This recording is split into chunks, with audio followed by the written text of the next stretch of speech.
தமிழக முதலமைச்சர் திரு மு.க. ஸ்டாலின் ஐயா அவர்கள் உடல்நிலை சரியில்லை அப்படின்றத ஊடக வாயிலாக நான் தெரிந்துக்கிட்டேன். இன்றைக்கி தான் வெளியூர்லேருந்து ஷூட்டிங் முடிச்சு காலையில் வந்தேன். எனக்கு நேற்றே அந்த செய்தி கேட்டவொன்னே ரொம்ப பக்குன்னு இருந்துச்சு. ஏனென்றால் என்னதான் அரசியலில் முரண்பாடுகள் இருந்தாலும் இன்று தமிழகத்தின் முதலமைச்சர் அவர் நீடூடி வாழணும். அது மட்டும் இல்ல,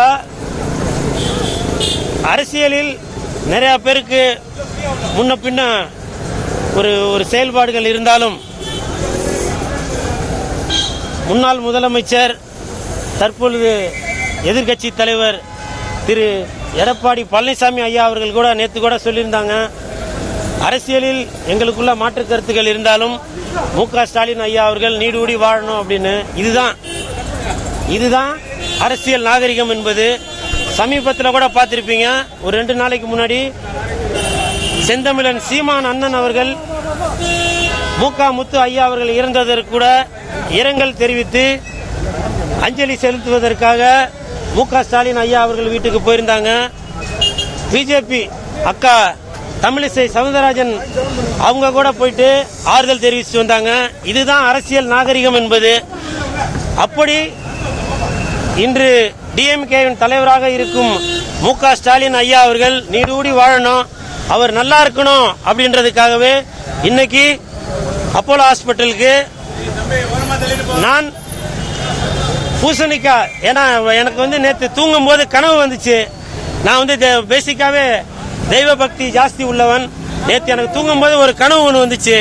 அந்த கனவுல மு.க. ஸ்டாலின் ஐயா அவர்களுக்கு திருஷ்டி நிறைய ஆயிப்போச்சு. தமிழகத்தில் உள்ள நிறைய பேரோட கண்கள் அவர் மேல பட்டுச்சு, திருஷ்டி ஜாஸ்தியா இருக்கு அப்படின்னு எனக்கு கனவு வந்ததுனால உடனே இன்னைக்கு காலையில எழுந்து முதலமைச்சர் மு.க. ஸ்டாலின் ஐயா அவர்களுக்கு திருஷ்டி சுத்தணும் அப்படின்றதுக்காக பூசணிக்காய், தேங்காய், அது மட்டும் இல்ல வடப்பள்ளி முருகன் கோயில்ல போய் ஒரு அர்ச்சனை பண்ணிட்டு வந்தேன். இன்னைக்கு காவல்துறை அதே மாதிரி மருத்துவர்கள் சொல்லியிருக்காங்க, அவர் உடல்நிலை நல்லா தான் இருக்கிறாரு, அதனால யாரும் எதுவும் கவலைப்பட வேணாம், அதே மாதிரி யாரும் அவருக்கு இடையூறு கொடுக்க வேணாம் அப்படின்னு சொல்லி மருத்துவர்களின் ஆலோசனைப்படி, காவல்துறையின் ஆலோசனைப்படி நான் உள்ள போல. அதனால வெளியிலே நின்று அந்த திருஷ்டியை கழிச்சிட்டேன். இனிமேல் 100 ஆண்டுக்கு முதலமைச்சர் மு.க. ஸ்டாலின் ஐயா அவர்கள் நீடூடி வாழ்வாரு, அதுல எந்த ஒரு மாற்று கருத்துமே இல்லை. இப்போ நான் வந்தது கூட இதை ஒரு அரசியல் சாயம் பூசிடாதீங்க தயவு செஞ்சு. கூல் சுரேஷ் கட்சியின் சார்பாகவோ சிஎஸ்கே கட்சியின் சார்பாகவோ இன்னைக்கு நான் முதலமைச்சர் ஐயாவை பார்க்கறதுக்கு வரல. ஒரு தமிழனாக, இந்தியனாக, தமிழ்நாட்டின் முதலமைச்சர் நல்லா இருக்கணும் அப்படின்றதுக்காக தான் இன்னைக்கு நான் முதலமைச்சர் மு.க. ஸ்டாலின் ஐயா அவர்கள் நலம் பெற வேண்டி கோயிலில் போய் தரிசனம் பண்ணிட்டு அவருக்கு திருஷ்டி எடுக்கிறதுக்காக வந்தேன். நாளைக்கு திருவண்ணாமலைக்கு பாத யாத்திரை போலான்னு இருக்கேன். இது எல்லாமே ஒரு தமிழனாக, இந்தியனாக, ஒரு முதலமைச்சருக்காக நான் செய்ய வேண்டிய கடமை. நிறைய பேர் கமெண்ட்ல என்னென்னவோ பேசுறீங்க. நீங்களே யோசிச்சு பாருங்க, முதலமைச்சர் மு.க. ஸ்டாலின் ஐயா அவர்கள் அவரே ஓட்டு போட்டு முதலமைச்சர் ஆனாரா?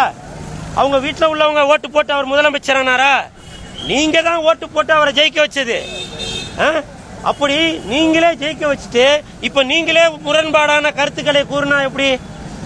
ஒரு மனிதன் உடல்நிலை சரியில்லாத காரணம் இந்த நேரத்தில் நீங்க ஆறுதலாக 4 வார்த்தை பேசுவதை விட்டுவிட்டு நீங்க உங்க வாய்க்கு வந்தபடி ஏதோ கமெண்ட் போடுறீங்களே, அதெல்லாம் தவறு இல்லையா?